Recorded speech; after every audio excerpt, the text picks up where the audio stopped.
Вечер во салата на мултикултурниот центар во Кочани во рамките на активностите од деновите на Кочанскиот Орис, концерт ќе одржи квартетот Флейти Аулос. На концертот присутната публика ќе може да проследи популарни дела од Моцарт, Чајковски и Бизе. Камерниот состав Аулос е присутен на музичката сцена 7 години, а во него настапуваат Марија Јакимовска, Ангелина Катмерова Алексова, Тамара Џајковска и Богдана Бушевска. Како млад и специфичен состав 4 флейти, Аулос е изворедна програмска новина на музичката сцена во Македонија. За Аулос се напишани и посветувани дела од македонски автори, како што е и авторот Кокан Димушевски. Концертот во Кочани е во рамките на манифестацијата Денови на Кочанскиот Орис и е со почеток во 20 часот во малата сала на мултикултурниот центар.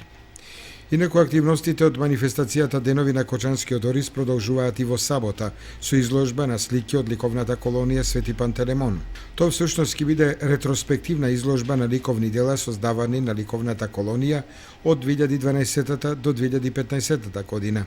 Изложбата ќе биде поставена во фоаето и во изложбениот салон на Националната установа Центар за култура Бели Могри во Кочани и на истата ќе биде промовиран каталог со најуспешните ликовни дела создавани на колониите досега.